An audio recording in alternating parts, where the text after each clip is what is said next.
shadows of mysteries and long-lost kingdoms.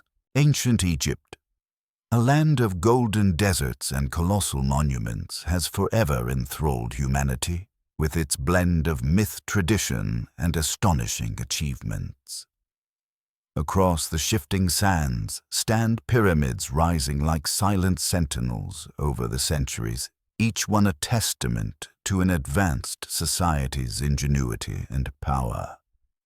Yet beyond the grandeur of these stone behemoths lie countless narratives that strain the limits of modern understanding. One particularly haunting tale relates to an Egyptian mummy rumored to have journeyed on the RMS Titanic, an event so bizarre that even now, more than a century since the ship's tragic sinking, it continues to arouse profound curiosity. The theory of a mummy's curse suggests that ancient wrathful forces reached across time and space, supposedly dooming the unsinkable vessel and its over 2,000 passengers and crew members to an icy fate. According to the stories that emerged shortly after 1912, a high-ranking priestess from roughly 1500 BC was exhumed and transported to England, bringing with her a chilling inscription on her sarcophagus. The ominous words allegedly warned that anyone who dared to violate her eternal slumber would encounter calamity. Despite countless skeptics and the lack of any official records placing a mummy in Titanic's cargo, anecdotes of ill-fated individuals linked to this artifact continued to surface. Dock workers and archaeologists supposedly succumbed to mysterious illnesses and grisly accidents, while museum staff in London reported terrifying sensations in the presence of this coffin. When the priestess's remains allegedly changed hands and were brought aboard Titanic, the legend insists the unstoppable chain of misfortune was set in motion. Critics, however, maintain that this is nothing more than a macabre invention of the public imagination, pointing to the fact that Titanic's shipping manifest contains no mention of any Egyptian mummy. They believe people created the story of a curse to make sense of an unprecedented tragedy at sea, one more easily explained by cosmic justice than by human miscalculation with an iceberg.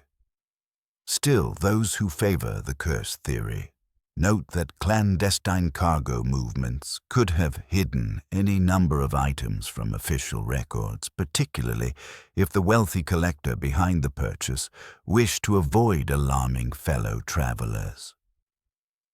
Eyewitness accounts from some survivors, though never confirmed by official documentation, mention glimpses of a veiled Egyptian figure on the doomed ship's decks, as well as unsettling cries and muffled rattling noises emerging from the cargo hold. The Titanic's demise, widely acknowledged as a devastating maritime catastrophe, provides fertile ground for wild speculation. Yet the tragedy is also historically documented with precise timelines, ice warnings, and the ship's final hours meticulously pieced together by investigators. The mythology of the mummy's curse endures simply because it is so evocative, painting a timeless image of ancient powers outliving their era to bring ruin in modern times. Whether genuinely conjured from the lips of an angry priestess or shaped in the imaginations of those searching for hidden meanings in random misfortune, the Titanic's alleged mummy is an unforgettable fragment in the mosaic of ancient Egypt's far-reaching legends. Another enthralling subject woven into Egypt's epic tapestry is the fate of the once flourishing city known to history as Herakleion or Thonis to the ancient Egyptians. Nearly forgotten for centuries, Herakleion was rediscovered in 2000 by underwater archaeologists working off the Mediterranean coast. Their initial explorations yielded a breathtaking vision, massive statues, stone sanctuaries, and richly ornamented temples lying in silent repose beneath the waves. Scholars surmised that Herakleion was a major commercial hub between Egypt and distant lands such as Greece, thanks in part to its strategic position near the mouth of the Nile. Rich in both trade and religious significance, Herakleion hosted spectacular annual festivals dedicated to the god Amun-Gereb, drawing throngs of pilgrims from across the Mediterranean world. Before the city's rediscovery, ancient Greek historians such as Herodotus had offered only cryptic references to a powerful city at the edge of Egypt's watery frontier. Over centuries of speculation, the location of that ancient site evaded explorers. Some believed that references to Herakleion were mistakes or even fictional. Yet meticulous underwater surveys led by French archaeologist Frank Godiot eventually brought the city's ruins to light. The remains included striking stone sarcophagi inscriptions describing religious ceremonies and art objects that attested to a vibrant cosmopolitan population. Among the greatest revelations were colossal stone statues dedicated to the Nile god Hapi, standing near impeccably preserved shipwrecks, an indication of bustling maritime activity. The city's downfall, as geologists have deduced, likely involved a series of seismic events and significant shifts in the delta's geology. Soil liquefaction, where an earthquake can transform solid ground into a liquid-like slurry, likely contributed to Herakleion's gradual sinking, culminating in its abrupt plunge beneath the sea. A powerful earthquake, possibly paired with a tsunami in the mid-4th century, AD may have delivered the final blow. Although the city was once overshadowed by bustling Alexandria, it endured for centuries before nature stole it away under shifting waters. Today, advanced diving technology, 3D mapping, and careful excavation continue to unravel the secrets of Herakleion, offering scholars and the world a window into Egypt's maritime heritage, mercantile prosperity, and complex religious life. Yet, as with all things Egyptian, the rediscovered city stirs questions for which definitive answers prove elusive. Do more hidden relics still linger in the sediment awaiting the next generation of archaeologists and technology? Some speculate that Herakleion's fall was triggered or hastened by a severe change in the Nile's flow or climate cycles that brought heavier floods, straining the city's infrastructure. Others fixate on possible cosmic catastrophes, pointing to an era of recorded solar eclipses that might have served as ominous portents. Regardless of the precise combination of factors, the re-emergence of Herakleion's ruins underscores how ephemeral even the mightiest maritime empires can be. It also resonates with a modern audience fascinated by possibilities from advanced ancient engineering to potential future discoveries. In that sense, Herakleion's watery legacy reminds us of the unpredictable movements of nature and the fragility of human endeavor. Flowing onward through Egypt's shifting chronology, another puzzle emerges at the dawn of its dynastic history, the identity of the very first pharaoh to unite the land. Though modern archaeologists can amass remarkable evidence of the so-called early dynastic period, pinpointing exactly who forged a single kingdom from the previously divided Upper and Lower Egypt remains surprisingly complicated. Ancient Egyptian sources refer to a legendary figure called Menes, seen as a founding king who ended the rivalries between regional chieftains and crafted a centralized state. However, actual monuments and artifacts mention individuals like Narmer and Hor-Aha, leaving modern historians to debate whether Menes was Narmer or Aha, or a symbolic representation of them both. This confusion stems largely from fragmentary records. The earliest Egyptian stone inscriptions, such as the Narmer palette, depict a powerful ruler subduing his enemies wearing the regalia of both Upper and Lower Egypt. The imagery strongly suggests that Narmer played a key role in consolidating the land. In parallel excavations at Abydos have revealed tombs for two significant figures, Narmer and Hor-Aha, each richly appointed and suggestive of high standing. Curiously, Narmer's burial site is comparatively modest, while Hor-Aha's tomb is far more lavish, implying that Narmer may have initiated unification, but that Hor-Aha was the ruler who truly solidified the kingdom and began the first recognized dynasty. Yet the name Menes still surfaces in inscriptions and king lists from later periods, leading some Egyptologists to propose that Menes was either a throne name or a mythical memory that blended the legacies of these early unifiers. Without a definitive text that plainly states Menes was Narmer or Menes was Hor-Aha, the question remains open. This very uncertainty lends a romantic air to the earliest chapter in Egypt's pharaonic saga.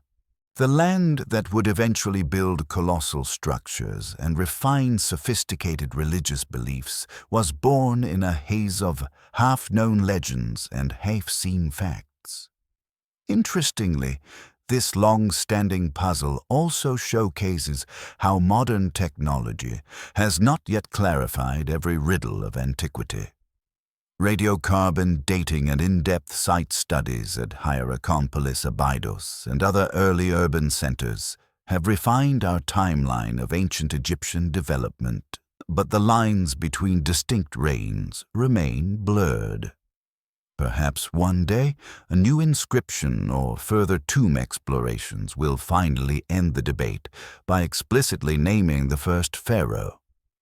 Until then, Narmer Hor-Aha and the elusive Menes will continue to share the stage as potential founders of the mighty Egyptian state, fueling speculation over how a confederation of smaller polities along the Nile Valley coalesced into a civilization that would endure for over 3 millennia.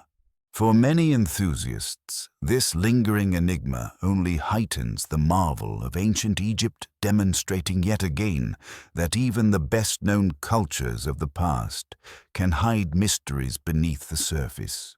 Egypt's storehouse of enigmas also includes the possibility of otherworldly interactions, as hinted by certain intriguing wall murals in places such as Abydos and Dendera. Numerous images discovered in temple reliefs appear to resemble advanced or anachronistic technology. Some carvings have been interpreted to look like helicopters, submarines, or jets. One particularly famous instance is found at the Temple of Seti Theron in Abydos, where an overlapping of hieroglyphs from multiple reigns may have inadvertently created shapes reminiscent of modern aircraft.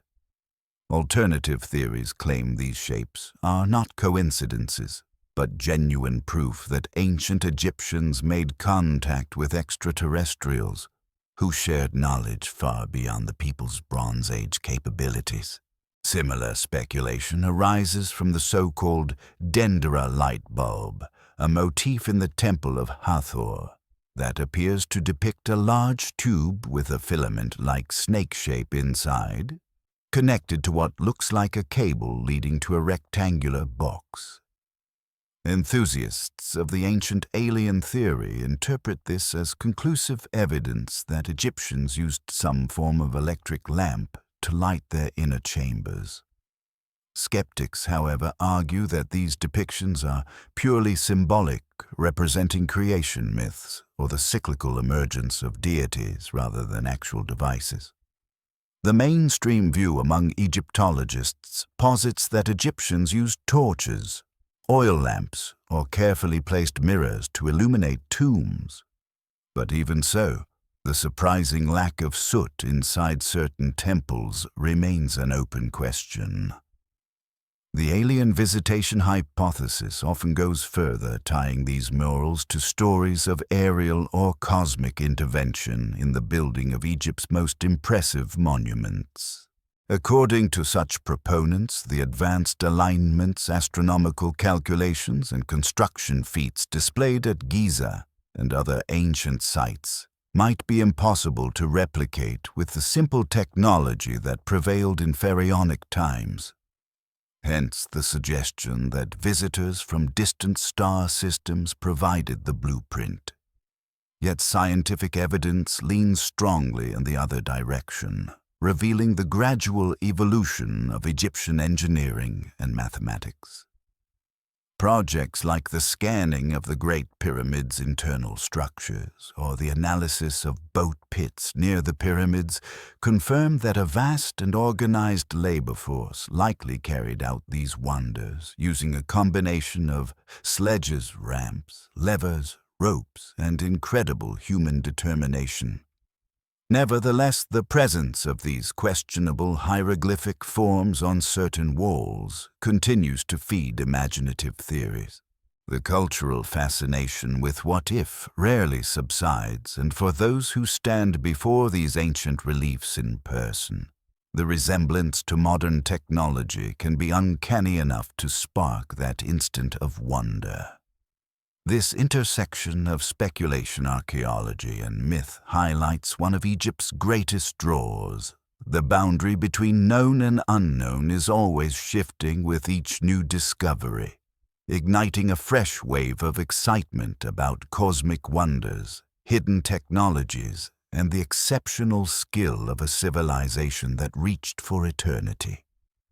Whether or not these carvings hint at alien encounters, they remain a testament to the artistry and layered symbolism that suffused Egyptian temple walls, capturing the imaginations of researchers, tourists, and dreamers alike.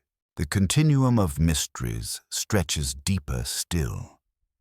Tales speak of a labyrinth older than recorded history, potentially over 20,000 years in age, that might lie buried beneath the sands near the pyramids. Such an account originates in part from descriptions by the ancient Greek historian Herodotus, who traveled through Egypt around 450 BC and wrote of a monumental subterranean complex near Lake Moeris, southwest of Cairo. This mysterious labyrinth, he reported, featured thousands of interconnected rooms and meandering corridors.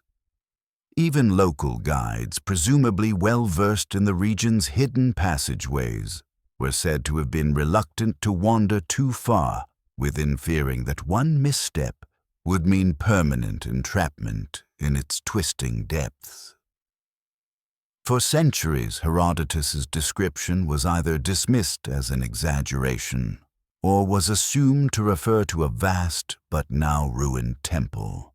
Over time, legends merged with scribal records of imposing structures, culminating in the notion that a labyrinth existed beneath the plateau. A turning point arrived in 2008 when an international team used ground-penetrating radar near the Hawara Pyramid complex, close to the ancient site Herodotus likely described.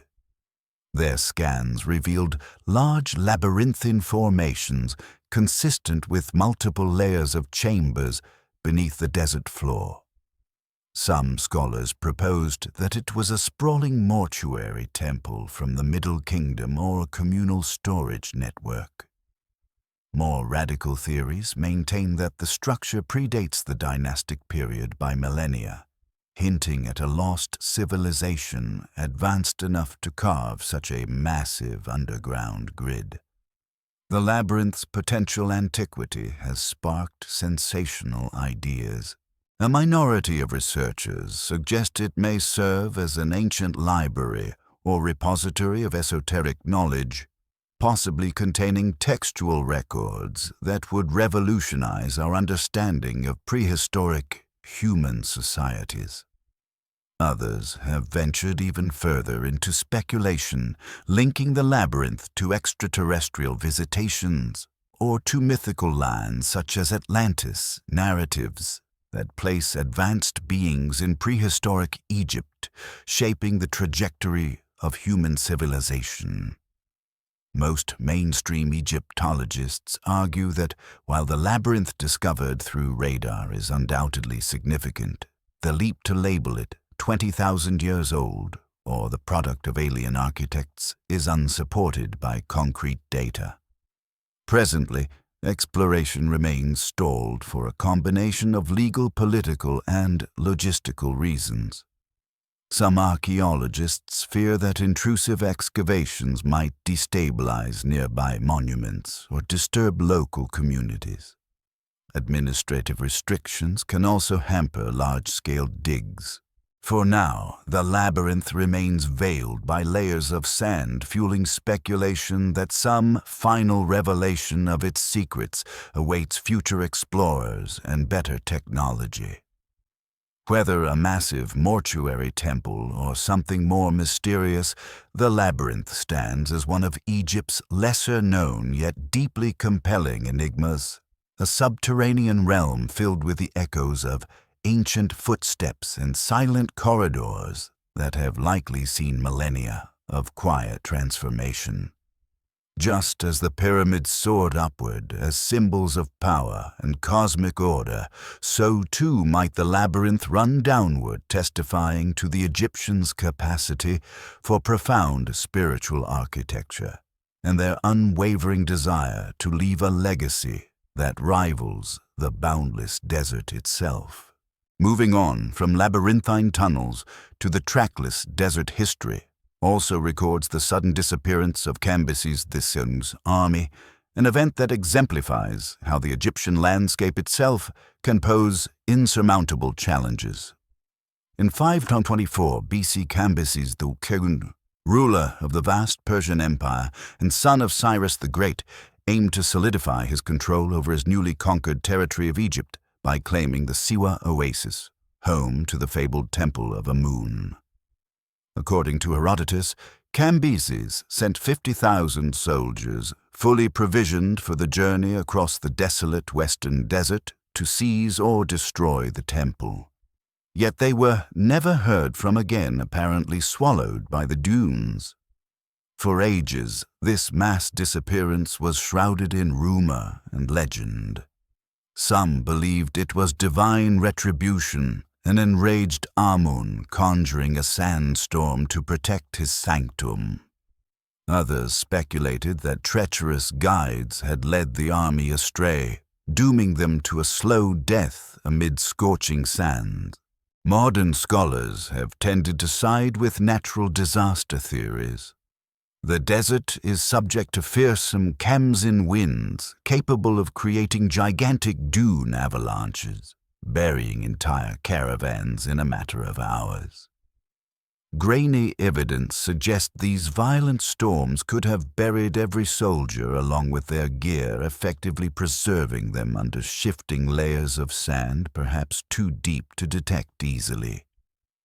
In more recent decades, archaeologists using satellite imagery and ground surveys have uncovered scattered remnants of weaponry and bones in areas that align with routes presumably taken by large armies. In 2009, twin brothers Angelo and Alfredo Castiglione claimed to have discovered remains of Persian equipment near the Gilf Kebir region, fueling hopes that the final resting place of Cambyses II's lost legion might at last be located. However, many experts urge caution, as these finds could be from smaller, later armies that also met their ends in the harsh Sahara. The desert is vast, unyielding, and historically pockmarked by campaigns that ended in calamity. The story of this doomed force captures the popular imagination for its stark portrayal of the interplay between human ambition and natural forces. Cambyses Thuakun, a formidable king, believed he had tamed Egypt by conquering its delta region and controlling major urban centers. Yet the deeper he pressed into the interior to confront the intangible power of local deities, the more vulnerable his forces became. The disappearance underscores how ancient warfare depended not just on well-trained troops and cunning generals, but also on intimate knowledge of the environment, knowledge that local Egyptians might have withheld. Even if the exact location of the lost army remains uncertain, the legend of 50,000 men vanishing into wind-blown oblivion keeps alive a quintessential Egyptian tale, that of a realm so old and layered that it can effortlessly swallow entire armies without a trace. Perhaps new technologies like LiDAR or hyperspectral imaging will one day lay bare the final resting place of Cambyses's men, offering closure to a mystery that has spanned over 2 millennia. Amid all these uncertainties, the ancient Egyptians' own writings suggest they possessed startlingly advanced conceptions of the future, as though they had a time machine of prophecy and foreknowledge encoded in sacred texts. Several surviving papyri, including the famous Ipuwer papyrus, contain descriptions that eerily parallel cataclysmic events. Scholars have connected lines such as "the Nile is in blood" to episodes of environmental catastrophe, leading some to wonder if the Egyptians could interpret cosmic or meteorological cycles with a precision that appears to foretell changes years or even centuries ahead. This phenomenon sparks the question, did the Egyptians systematically observe natural patterns? Or did they rely on oracular or astrological methods advanced enough to approximate modern forecasting? One theory suggests that these texts reference real historical disasters, such as the cataclysmic eruption of Thera Santorini around 1600 BCE, known to have triggered devastating tsunamis and far-reaching climate disruptions. The argument posits that Egyptians who witnessed such disasters recorded them diligently, forming an archive of calamities that, upon repeated reading, gained the appearance of prophecy. Another perspective holds that Egyptian priests studied star movements with astonishing accuracy, thanks to clear desert skies and meticulously charted celestial cycles. Over centuries, they might have correlated certain alignments with floods, droughts, or locust plagues. Their spiritual worldview, intimately linking sky, earth, and deities, could have amplified the sense that these were not mere forecasts, but sanctified glimpses into destiny. Additionally, the prophecy of Nefertiti recounts the downfall of Egypt to foreign invaders and the emergence of a savior king, which some interpret as foreshadowing the era of the Hyksos infiltration and the subsequent rise of Pharaoh Ahmose. Scholars remain divided, suspecting that the prophecy was written retrospectively to legitimize new rulership rather than predicting it in advance. Nonetheless, these texts' uncanny alignment with historical changes fosters the belief that the Egyptians achieved glimpses beyond the present. Stepping into more speculative realms, a few have even argued that ancient Egyptians possessed knowledge transcending normal human capacity, pointing, for example, to the near-flawless orientation of pyramids or advanced medical procedures described in the Ebers Papyrus. This viewpoint occasionally merges with extraterrestrial theories asserting that Egyptians gained insights from alien visitors who revealed cosmic cycles. Mainstream academia typically refrains from such leaps, explaining the Egyptians' achievements by their vast observational datasets, methodical approaches, and the synergy of religion and science that demanded precise cosmic knowledge to maintain agricultural stability. Whether we classify the Egyptians as uncanny observers or recipients of metaphysical secrets, their reverence for cosmic order, fostered a culture in which prophecy and science converged. Much like the unification debates or the labyrinth mystery, these textual hints of advanced forecasting speak volumes about a civilization that strove constantly to harmonize earthly life with the movements of sun, moon, and stars, an effort that still leaves us marveling over what they might have truly understood about the flow of time. Aliens, labyrinths, and vanishing legacies. In discussions of ancient Egyptian marvels, the Egyptian Tower of Light concept emerges as another compelling, if controversial, theory. Historical accounts and certain puzzling clues found deep within temples and tombs suggest that the Egyptians managed to create intricate reliefs in areas untouched by sunlight. Yet these passages show none of the soot or smoke residues that one might expect from extensive torch or oil lamp use. Proposed explanations range from the mundane mirrors positioned to direct light far into subterranean spaces to the astonishing some form of advanced illumination that left no trace. This latter view found renewed life in the late 20th century, when authors pointed out textual references in certain papyri that describe luminous events taking place in sanctuaries using evocative phrases about light pouring forth without flame. A certain branch of speculation asserts that the Egyptians somehow harnessed electromagnetic energies from Earth. Some proponents point out that the Great Pyramid of Giza stands near the geographic center of the land masses, is constructed partly of conductive limestone, and may even exhibit residual electromagnetic properties. They hypothesize that Egyptians had discovered how to direct or modulate this natural energy to create a form of localized illumination, thereby explaining why some inner passages are so flawlessly decorated. Such theories relate distantly to Nikola Tesla's experiments in wireless energy transmission, though mainstream science remains skeptical, emphasizing the lack of unequivocal archaeological evidence for any actual electrical device. Nevertheless, the puzzle of how the Egyptians lit their corridors endures.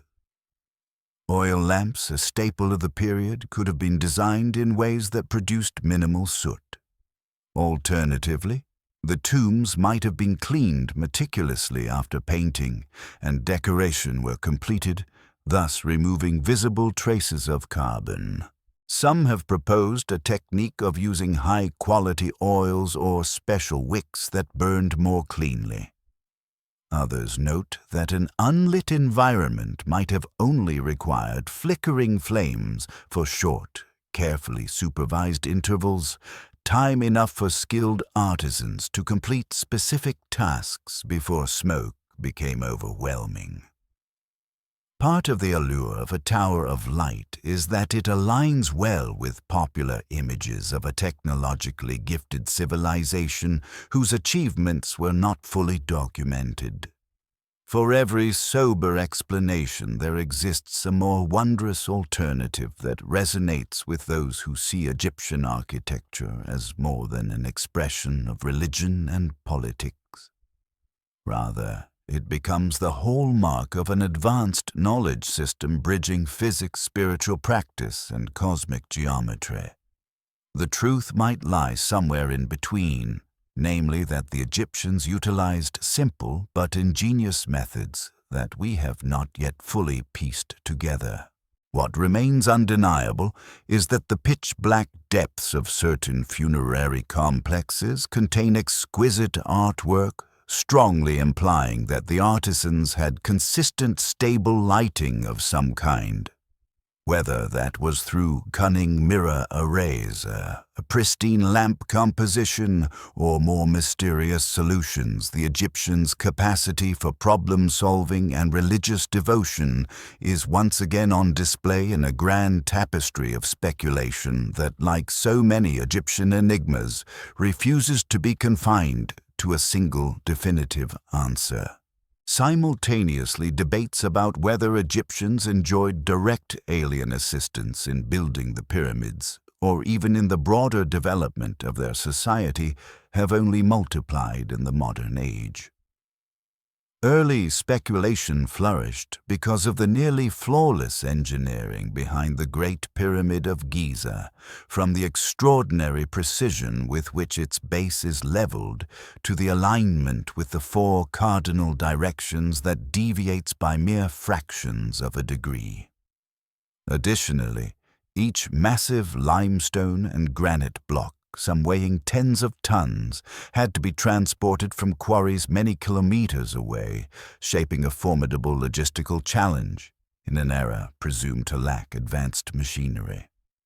Some see the leftover quarrying roads, ancient boat pits and ramp remains as insufficient to explain the immensity of the undertaking.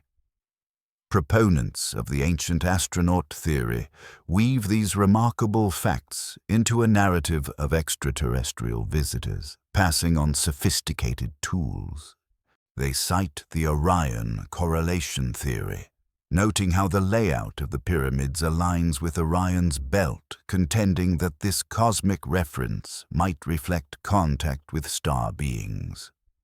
Artifacts such as the Dendera light bulb and the cartouches in Abydos that resemble helicopters and jets become in their view further evidence of such interstellar synergy.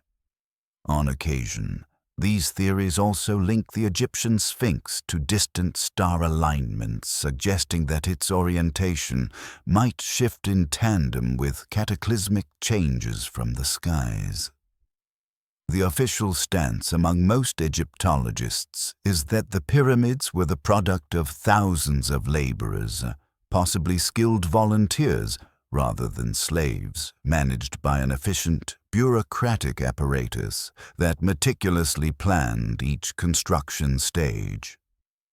Recent discoveries of worker villages, specialized bakers, breweries, and medical facilities at Giza reveal a robust support system. Textual evidence like the Diary of Mera documents the use of the Nile's natural floods and boat routes to transport stone blocks, while new analyses of ramp systems in places like Hatnub have illuminated how laborers could have hauled massive blocks uphill. Despite these tangible data points, public fascination with an alien connection remains high. Television specials, internet forums, and the persistent allure of a cosmic explanation feed a cultural appetite that extends well beyond strict academic circles. This phenomenon interestingly says as much about modern society as it does about ancient Egypt. In a world of towering skyscrapers and space travel, the idea that an archaic culture executed seemingly improbable feats resonates with either a sense of wonder or skepticism about the official narrative. Whether seeking a romantic explanation for humanity's earliest architectural triumphs or positing that our ancestors had cosmic tutors, the alien assistance hypothesis underscores a timeless question. How did the ancients accomplish so much with what appears to be so little by current technological standards? For many, acknowledging Egyptian brilliance is not enough. They crave a supernatural or interplanetary dimension that might rewrite conventional timelines and push the boundaries of what we think we know about early human society. Continuing the exploration of potential ancient technology, the so-called Abydos flying objects also rank among Egypt's great curiosities. These small gold or wooden artifacts, unearthed at Abydos in the 19th century, and in a few similar forms in regions as far away as South America, have shapes uncannily reminiscent of modern airplanes. With wings, vertical stabilizers, and streamlined bodies, they appear to challenge the notion that flight was unknown in the ancient world. Early archaeologists dismissed them as bird figurines or religious amulets, but the more carefully they were studied, the more that certain aerodynamic features seemed intentional. In the 1990s, a German aerodynamics researcher named Algund Ehrenboom conducted wind tunnel analyses of replicas and concluded that if scaled up and equipped with stabilizing elements like flaps or a tail rudder, the models could potentially achieve stable flight as a simple glider. This discovery fueled an explosion of theories. Some hypothesized that the Egyptians might have experimented with flight, or more likely that these were symbolic interpretations of spiritual ascension. Another thread of speculation drifts into the territory of ancient alien influence or an advanced, lost civilization that possessed proto-aviation. Skeptics, however, push back by emphasizing that stylized birds in Egyptian iconography often diverge from realism, featuring shapes that might look modern by happenstance.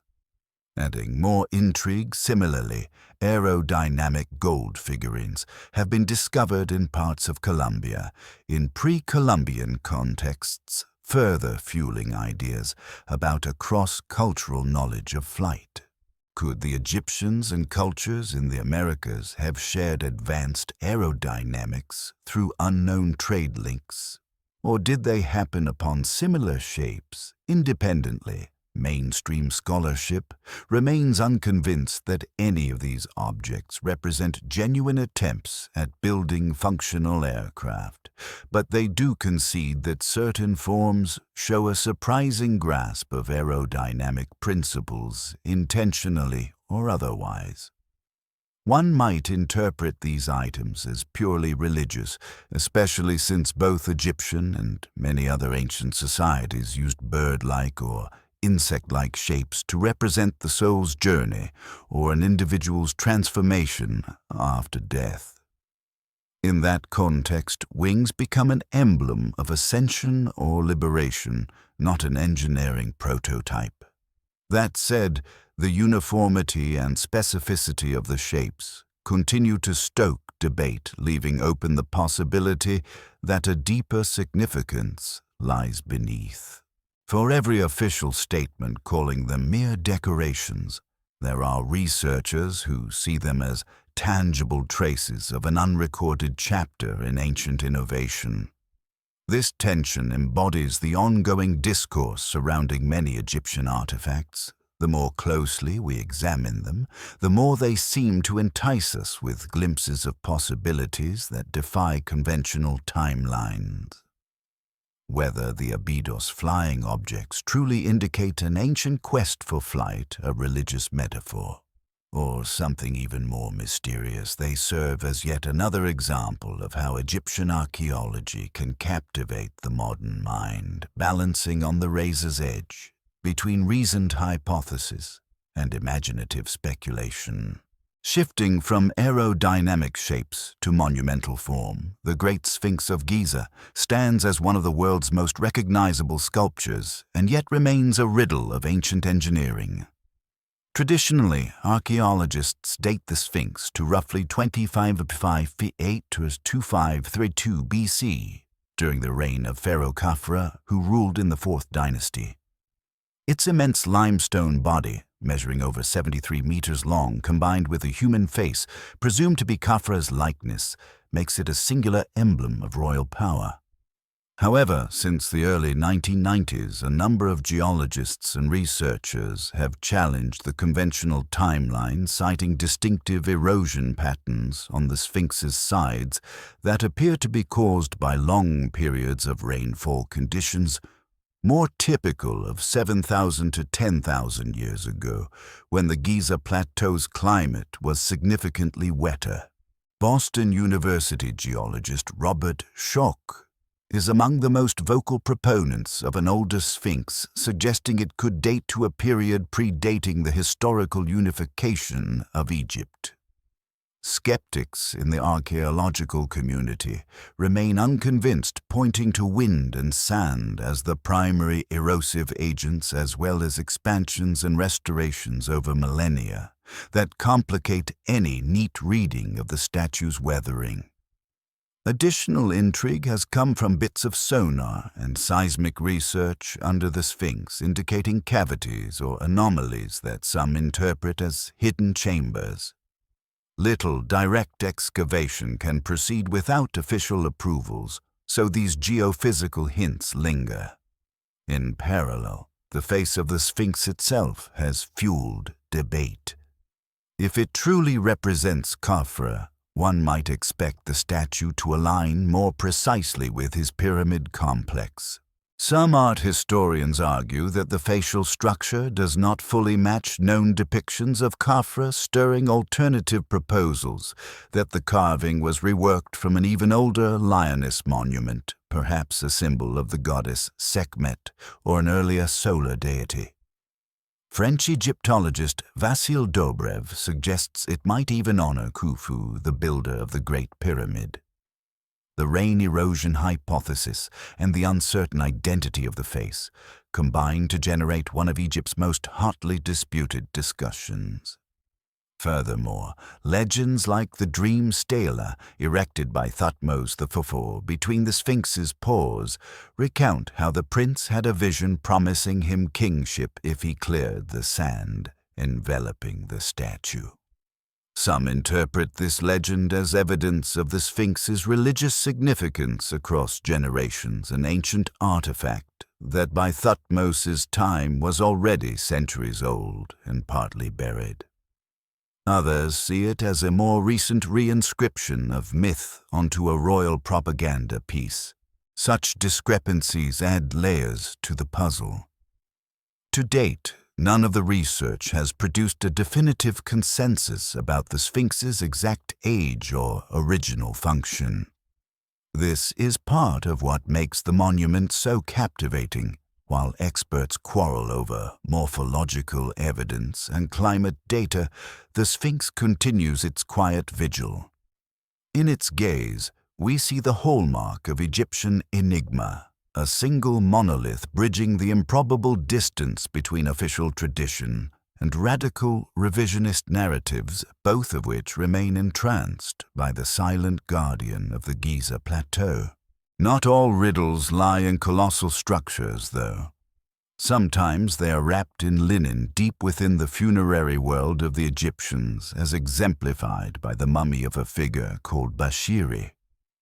Discovered in the Valley of the Kings, Bashiri's remains showcase the apex of Egyptian mummification skills, dating potentially to the late or Ptolemaic period, when the process had been refined to an art form. Found within a modest chamber, his mummy was extraordinary for its intricate layers of linen wrappings arranged in tiered, almost geometric patterns reminiscent of a miniature pyramid. This level of careful wrapping, replete with amulets nestled between layers, indicates a person of status. What stirs contemporary interest is how meticulously preserved Bashiri's body remains. No external damage, no sign of the contamination that often plagues older mummies. Advanced imaging technologies like CT scans have offered glimpses beneath the bandages without disturbing them, revealing an internal structure carefully treated with natron salts over 40 days, followed by resin coatings. The embalming rituals ensured that each organ except the heart was removed and stored in canopic jars, or in some mummies from that period, specially prepared compartments. The heart's presence signaled the Egyptian belief that this organ was the seat of emotion and identity, vital for judgment in the afterlife. Despite these scans, archaeologists remain unsure of Bashiri's true identity. His tomb lacked inscriptions that might confirm his name or station. Some suspect he might have been a priest or official intimately involved with temple rites based on the layering technique that suggests high-level mortuary priests oversaw his embalming. Others note the unusual face wrappings shaped so that the contours of his features appear to remain intact, a hallmark, reserved for individuals of significant social or religious standing. The quest to learn more about Bashiri, without damaging the remarkable artistry of his wrappings, underscores the delicate balance of modern archaeology. On one hand, unwrapping the bandages could provide direct evidence from any funerary texts or personal ornaments included within. On the other hand, the irreversible destruction of a unique layering method is hardly justifiable. This standoff between historical curiosity and preservation ethics is mirrored in countless other Egyptian finds, where advanced scanning technologies sometimes reveal only tantalizing half-truths. In the broader scheme, the mummy of Bashiri illuminates how Egyptians poured resources and creativity into ensuring that even in death, individuals maintained a recognizable identity. Mummification was not merely a medical procedure. It was a theological process forging a link between earthly remains and the promise of rebirth. Each time researchers uncover a mummy so well preserved, it reignites wonder about how an ancient culture developed such sophisticated knowledge of anatomy, chemistry, and spiritual symbolism. Bashiri stands as a microcosm of ancient Egyptian mastery, an artifact that, though silent, speaks volumes about the interplay of status, faith, and mortuary artistry in a civilization that prized continuity beyond mortal existence. Perhaps the most famous case blending superstition, mortality, and archaeology is the curse associated with King Tutankhamun's tomb. Discovered in 1922 by Howard Carter and funded by Lord Carnarvon, the tomb's lavish treasures and near-pristine condition were considered among the greatest archaeological finds of all time. Yet tragedy soon followed the unveiling. Within months, Carnarvon died from an infection associated with a mosquito bite, made more chilling by the rumor that Tutankhamun's mummy had a marking on its cheek in roughly the same spot. This coincidence, combined with the apparently simultaneous loss of electricity in Cairo and the sudden death of Carnarvon's dog back in England, ignited fervent speculation about a supernatural curse striking those who intruded upon the boy king's sanctum. Over the ensuing years, a series of misfortunes befell individuals linked to the excavation, from sudden illnesses to accidents. Sensationalist newspaper headlines capitalized on the Pharaoh's curse, feeding a public appetite for the mystical. Author Arthur Conan Doyle, creator of Sherlock Holmes, commented that spiritual forces, awakened by tomb desecration, might be at play. The curse legend gained further traction as other explorers or researchers also died unexpectedly, each new case reinforcing the aura of doom. Even decades later, lethal or mysterious incidents connected tenuously to the tomb's artifacts stoked the curse narrative. Science, of course, offers alternate explanations. Many tombs held radioactive substances like uranium in trace amounts within the pigments used for decoration, potentially capable of harming those who spent prolonged periods inside poorly ventilated chambers. Toxic molds, such as aspergillus, could fester in sealed environments for millennia, spreading spores into the lungs of unprotected excavators. In King Tutankhamun's tomb, bread and food offerings left for the afterlife provided a nutrient-rich environment for fungi, which might account for respiratory problems among the excavation team. Others dismissed the entire pattern of purported curse victims as coincidence or selective memory. The number of individuals involved in the tomb's discovery and subsequent study was large, and numerous participants lived long, healthy lives. Despite rational rebuttals, the curse remains a popular motif, one that resonates with the deeper theme of Egyptian religion and the fearsome power ascribed to protective spells. Ancient Egyptians carved warnings in or near tombs, cautioning trespassers about divine retribution. Such inscriptions, even if intended figuratively, mesh easily with the concept of a curse.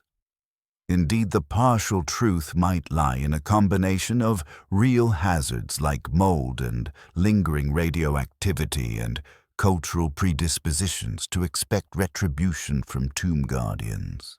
In the end, the curse of the pharaohs remains part of Tutankhamun's ongoing mystique, enveloping both the boy king who died at around 18 years old and those who dared disturb him. Even nearly a century after Carter's monumental find, the tale endures as a reminder of the potent nexus between scientific discovery, ancient beliefs, and the specter of fate that can overshadow the living. No comprehensive exploration of Egypt's mysteries would be complete without addressing the rumored treasure of the Great Pyramid of Giza. Known to the ancient Greeks as a wonder of the world, the pyramid built for Pharaoh Khufu, also called Cheops, is the largest and oldest of Giza's 3 monumental structures. Conventional wisdom suggests that a royal burial was prepared deep inside, including a sarcophagus for the pharaoh's remains and a trove of valuable objects to accompany him into the afterlife. Yet when early explorers managed to break in centuries before any modern archaeological methodology, the king's chamber was found virtually empty. This fueled the theory that grave robbers had plundered Khufu's riches long ago. Some researchers, referencing how grave robberies were rampant in ancient times, regard the missing treasure as just another victim of tomb raiders who either forced entry soon after Khufu's burial or exploited knowledge passed down from the pyramid's builders. Even in later periods, opportunistic looters chiseled their way into tombs and hidden chambers. The evidence for vandalism can be seen in broken seals, chipped corners of massive blocks, and haphazard tunnels bored into the structure. The official narrative is that everything of value, gold jewels, and possibly the mummy itself, vanished into antiquity. However, alternative theories persist. Recent scanning projects, including the 2017 Scan Pyramids initiative using muon tomography, found evidence of a large void above the Grand Gallery. Measuring nearly 30 meters long, this empty space currently lacks a known entrance. Although it might be a structural anomaly, some suspect that it could be a hidden chamber holding relics of Khufu, or even knowledge more valuable than gold. In tandem with fringe theories about the Great Pyramid acting as an energy device or cosmic library, stories of hidden scrolls, the rumored Book of Thoth, have gained traction in popular culture. Others believe that clever architects who built the pyramid may have deliberately concealed the pharaoh's tomb in a secret location, leaving the known king's chamber as a decoy. Egyptologists generally view such speculation as unsubstantiated, emphasizing that while the discovery of the void is intriguing, it does not inherently imply hidden treasure. The pyramid's construction involved complex internal architecture for weight distribution, which can create anomalies that might appear chamber-like on scans. Yet the notion of a hidden trove remains irresistibly romantic, especially given the precedent of extraordinary finds in other royal tombs like that of Tutankhamun. Should an untouched cache of Khufu's relics ever come to light, it would surpass anything uncovered thus far, potentially rewriting chapters of Old Kingdom history. Ultimately, the legend of the Great Pyramid's treasure symbolizes the deeper human fascination with secrets locked away by time. Whether the Great Pyramid once housed vast wealth or all was indeed looted centuries ago, the puzzle endures in the popular imagination, interwoven with narratives of curses, cosmic alignments, and lost knowledge. The result is a timeless allure that ensures future explorers will keep scanning, probing, and theorizing, hoping to unearth not just jewels or mummies, but also the intangible wonder of unlocking an enigma that has persisted for nearly 5 millennia.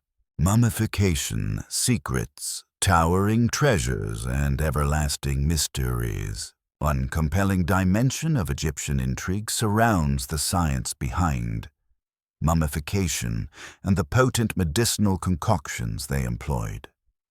By around 2600 BC, the Egyptians had refined a process for preserving the dead that was uniquely effective at halting decomposition, culminating in the elaborate techniques seen in New Kingdom pharaohs. Central to their success was the use of natron, a naturally occurring salt mixture found in Wadi Natrun, which drew out moisture from the corpse over approximately 40 days. Organs were removed through small incisions, with the heart sometimes left in place as the spiritual core of the individual, while the brain was extracted via the nasal cavity using specialized hooks.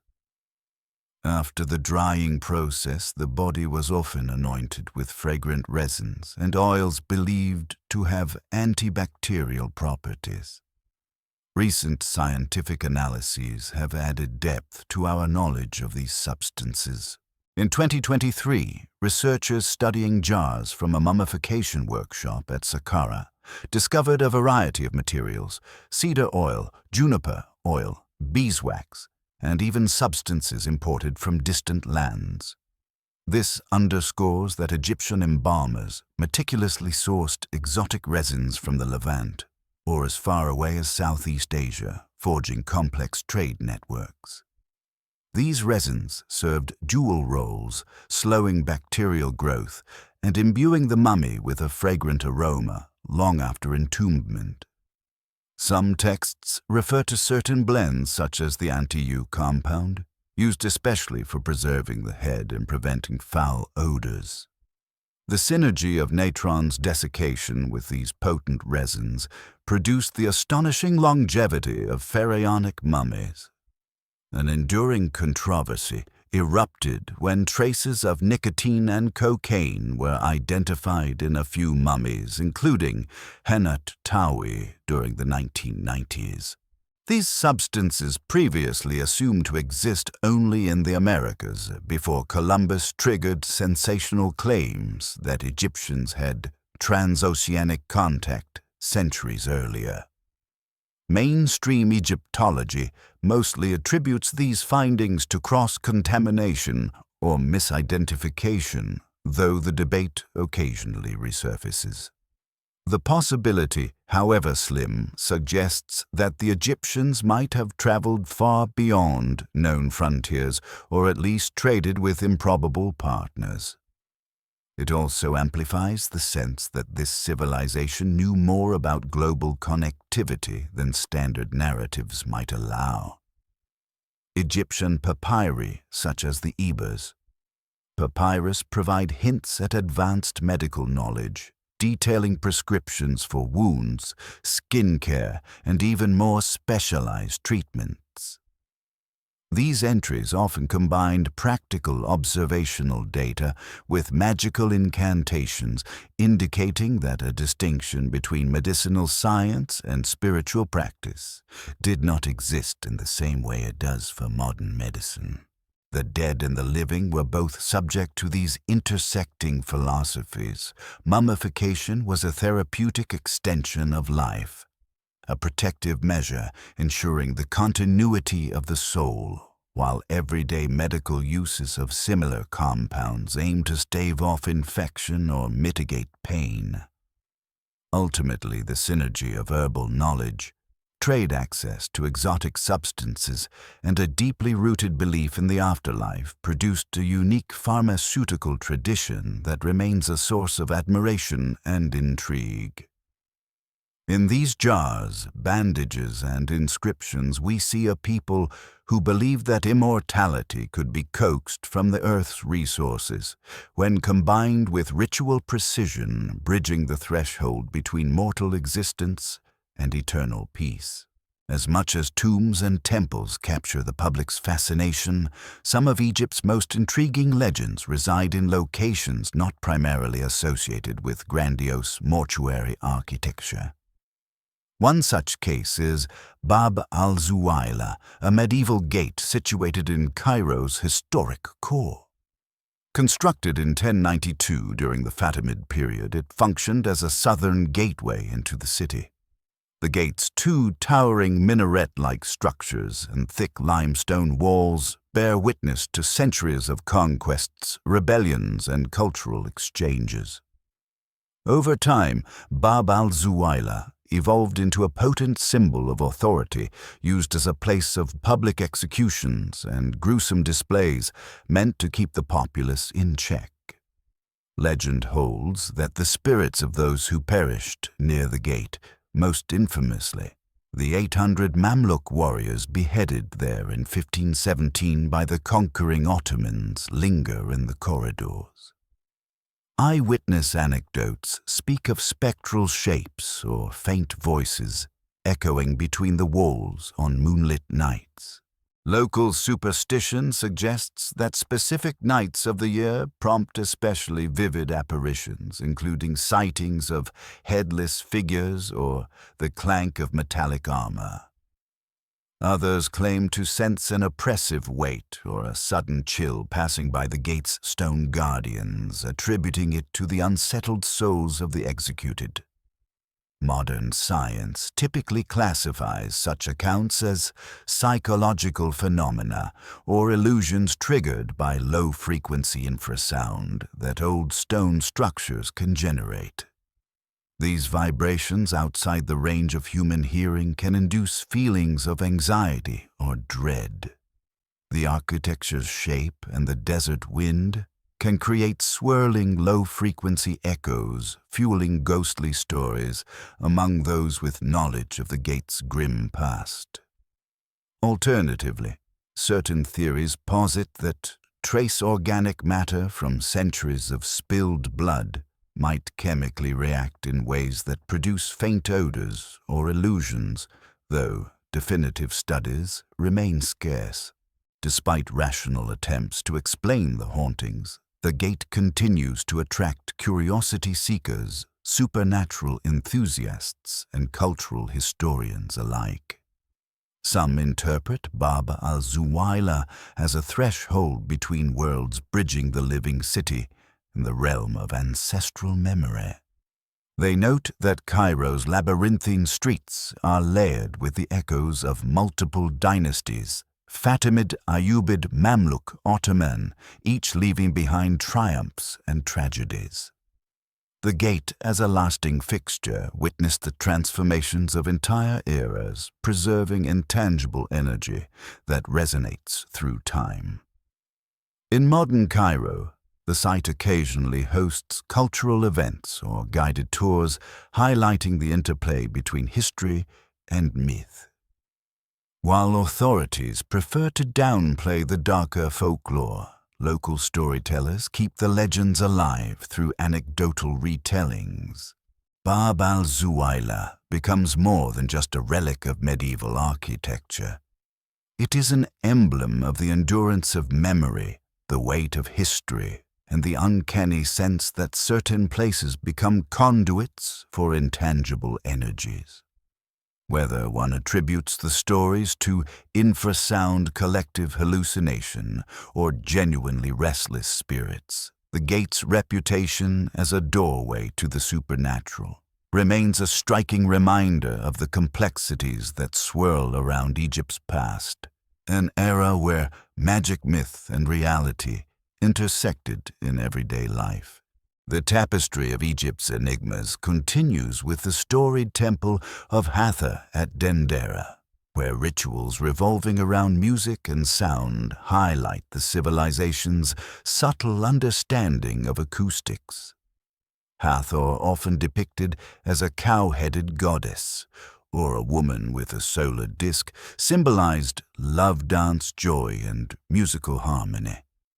The temple that bears her name, erected chiefly in the 1st century BC during the Ptolemaic dynasty, remains one of the country's best-preserved sanctuaries.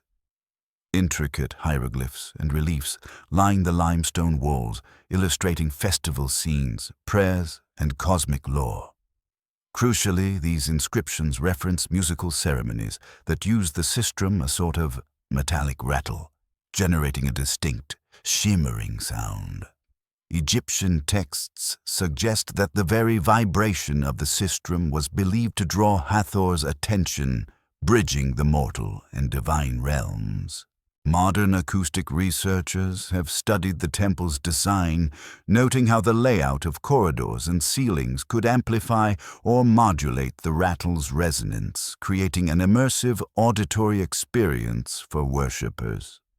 Some posit that the temple's symmetrical proportions and the thickness of its walls allowed for echoes, an effect that priests might have harnessed to enhance religious ceremonies. A parallel puzzle emerges in the so-called Dendera light depiction, an image that certain enthusiasts interpret as evidence that the Egyptians somehow mastered electricity. In the bas-relief, a bulb-like shape encloses a snake motif with a cable or conduit connected to a rectangular box. Skeptics argue that this carving is purely mythological, representing the birth of the deity Harsamtus from a lotus flower.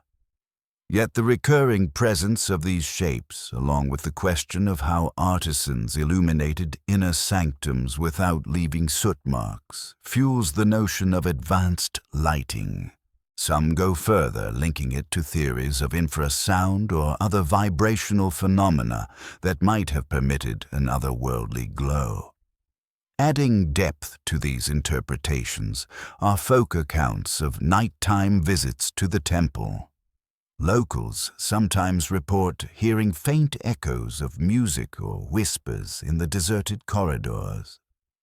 While easily explained by natural acoustics and the mind's inclination to craft narratives in atmospheric settings, such experiences also weave into older Egyptian traditions of living gods and eternal cycles. The architecture itself contributes to this effect, featuring cryptic subterranean passages and rooftop chapels aligned with cosmic events. The temple's orientation suggests that priests tracked solar and stellar cycles, orchestrating the structure's spiritual role in rituals connected to fertility, birth, and regeneration. All this underscores how the Egyptians integrated music, art, and architecture in ways that might strike modern observers as profoundly advanced or even mystical. Rather than relegating sound to purely ceremonial function, the Egyptians' design choices hint at an intuitive science of acoustics. The Temple of Hathor thus stands as a testament to how creative synergy between the physical properties of materials, sacred geometry, and religious devotion could produce experiences so immersive that modern-day visitors find them as enthralling as they are perplexing.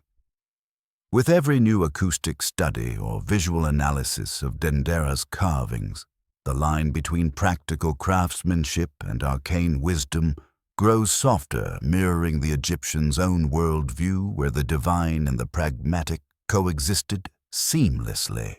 Amid these accounts of curses, submerged cities, labyrinths, and advanced technologies, a broader theme emerges. The ancient Egyptian civilization was not an isolated phenomenon, but rather a node in a web of interactions, geographical, cultural, spiritual, and possibly even cosmic. Their prowess in engineering, astronomy, and medicine was deeply entwined with a religious worldview that venerated the continuity of life after death and the cyclical nature of existence. Whether in the shape of walls etched with potential images of advanced vehicles, or the labyrinth rumored to predate recorded history, each mystery reflects the Egyptians' uncanny ability to blend utilitarian needs with esoteric or sacred significance.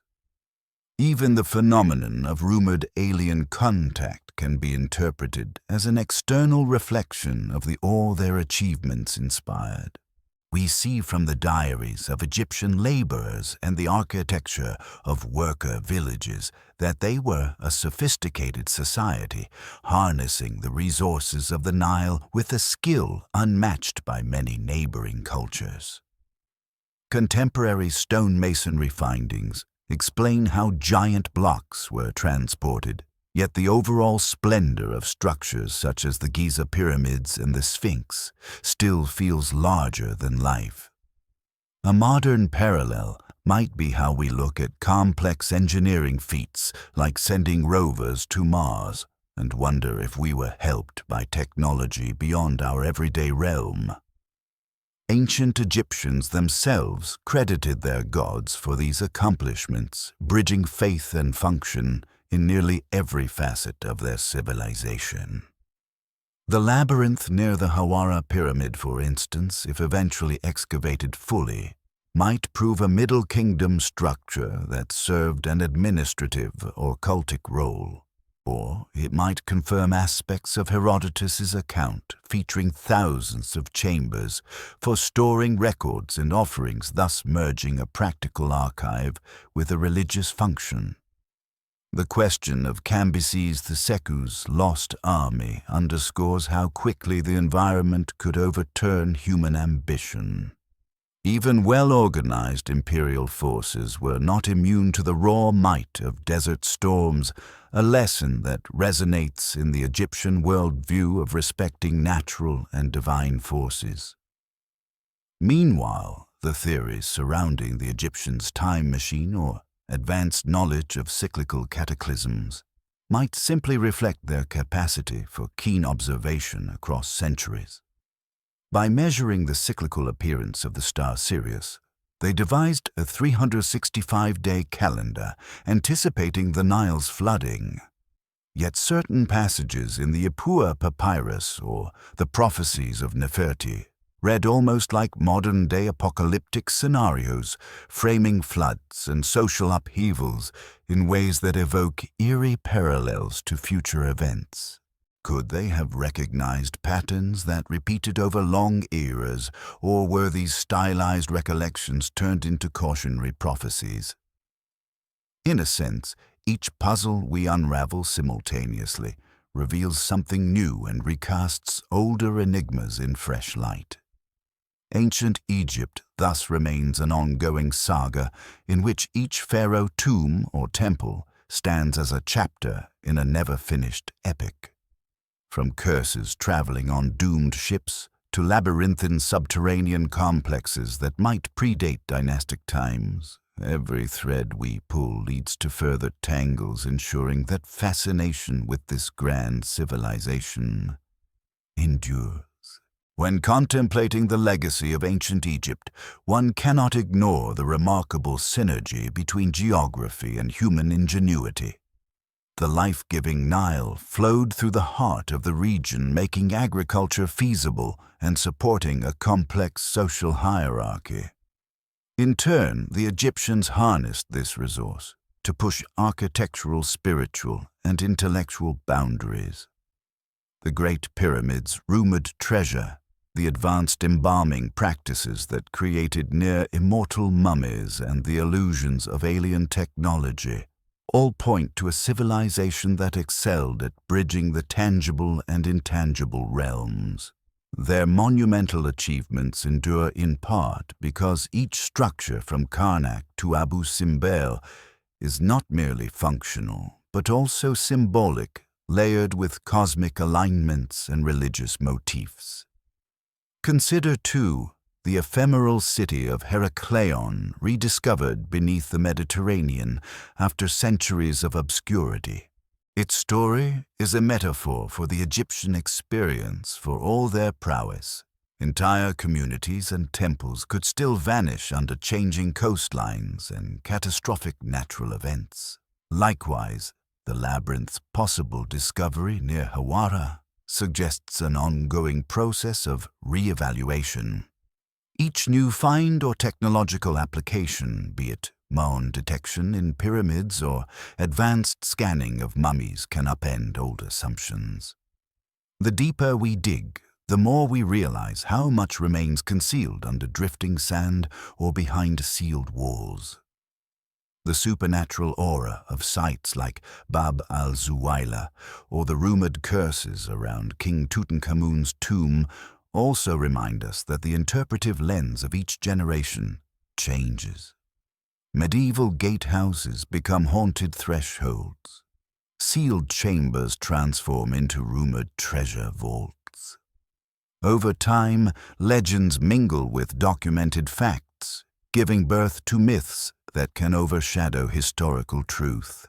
In the case of Tutankhamun's tomb, the concept of a curse so resonates with the public that even straightforward medical explanations or statistical reasoning do little to dispel it.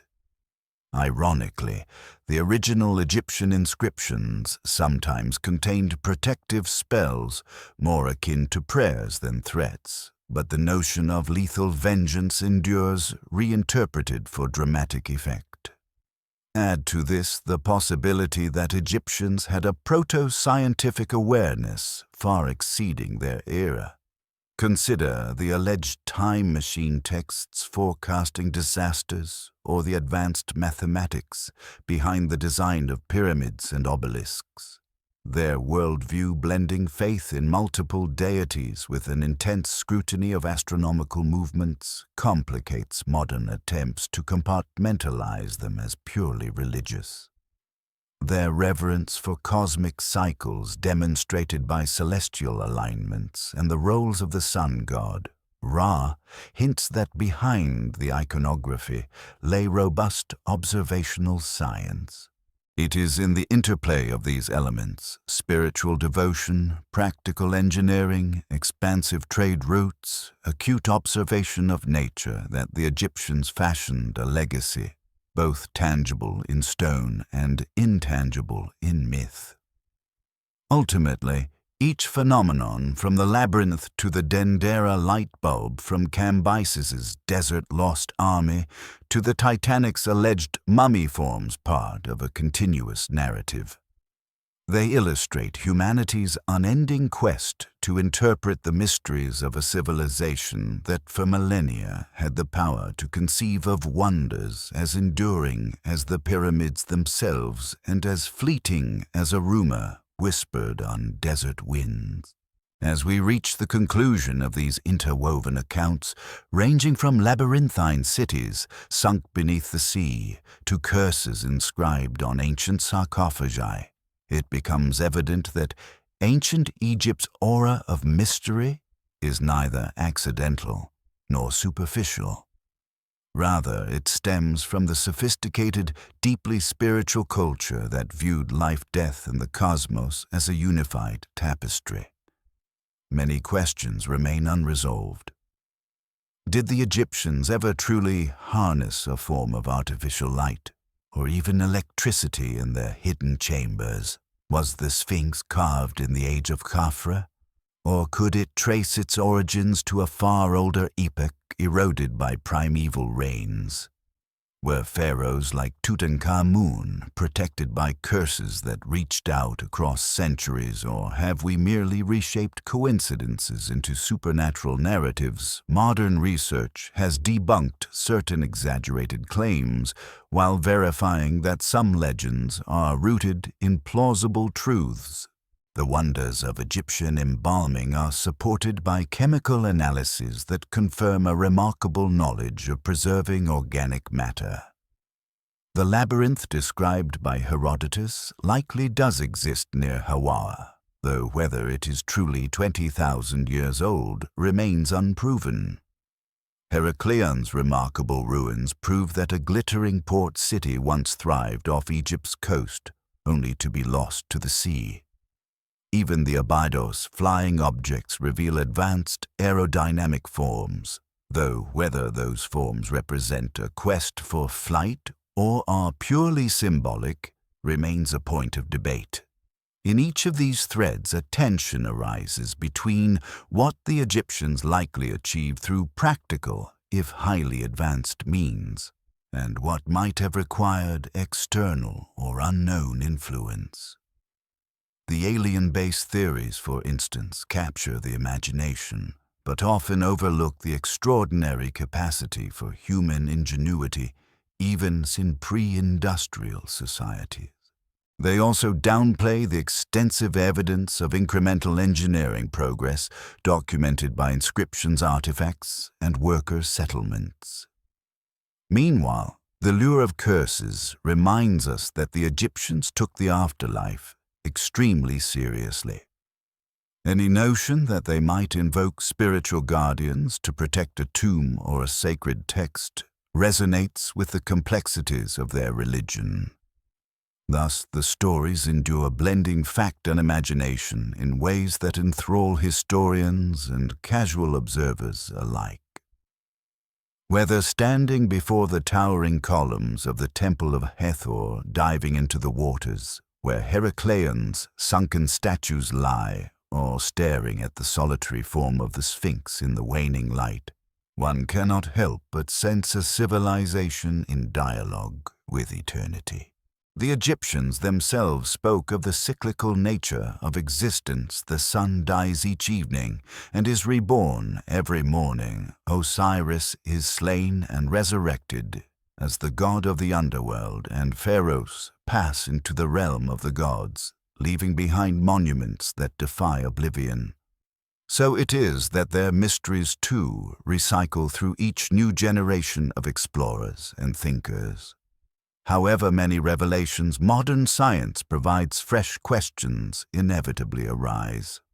We perpetuate the enigma even as we chip away at it, drawn by the allure of an ancient world that remains only partially visible. In that sense, ancient Egypt has never truly died. It lives on in every theory proposed, every artifact unearthed, and every whispered legend about labyrinths, curses, and lost armies, forever at the cusp of being known, yet always retaining a measure of the unknowable.